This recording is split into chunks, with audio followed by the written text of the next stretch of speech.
মাওবাদী জঙ্গি দমনে ফের বড়সড় এনকাউন্টার ওড়িশা ও ছত্তিশগড়ের সীমান্ত এলাকায়। পুলিশের সঙ্গে গুলি বিনিময়ে মাওবাদী নেতা চলপতি সহ মোট 20 জন জঙ্গি নিহত হয়েছে। পুলিশ বাহিনীর সাফল্য দাবি করে সমাজ মাধ্যমে বার্তা দিয়েছেন কেন্দ্রীয় স্বরাষ্ট্রমন্ত্রী অমিত শাহ। সিপিআই মাওবাদীর কেন্দ্রীয় নেতা জয়রাম রেড্ডি ওরফে চলপতির খোঁজে 1 কোটি টাকা ইনাম ঘোষণা করেছিল প্রশাসন। গত লোকসভা ভোটে দেশকে মাওবাদী মুক্ত করবেন বলে দাবি করেছিলেন কেন্দ্রীয় স্বরাষ্ট্রমন্ত্রী অমিত শাহ। সেই অনুসারে জঙ্গি অধ্যুষিত তেলেঙ্গানা, ছত্তিশগড় ও ওড়িশার দুর্গম বনাঞ্চলে সপ্তাহখানেক ধরে পুলিশি অভিযান শুরু হয়েছে। সম্প্রতি ছত্তিশগড়ে অপারেশনের সময় মাওবাদীদের পাতা মাইনে 9 জন পুলিশ কর্মী নিহত হয়।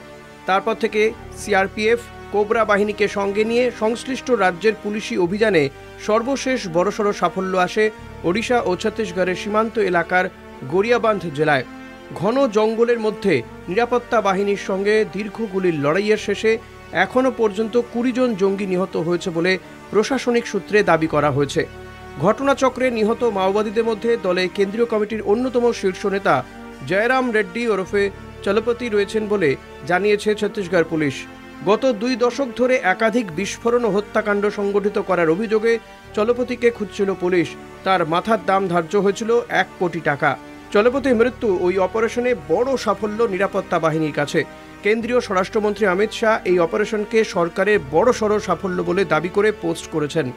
গোপন সূত্রে খবর পেয়েই চলপতির নাগাল পাওয়া গিয়েছিল বলে জানিয়েছে পুলিশ। মাওবাদীদের ডেরা থেকে বেশ কিছু আধুনিক রাইফেল ও আইইডি বিস্ফোরকও উদ্ধার করা হয়েছে বলেও জানানো হয়েছে। ছত্তিশগড়ের মুখ্যমন্ত্রী বিষ্ণু দেওর দাবি, 2026 সালে মার্চের মধ্যে রাজ্যকে তারা মাওবাদী মুক্ত করবেন।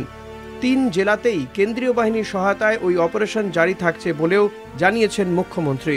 কলকাতা টিভি।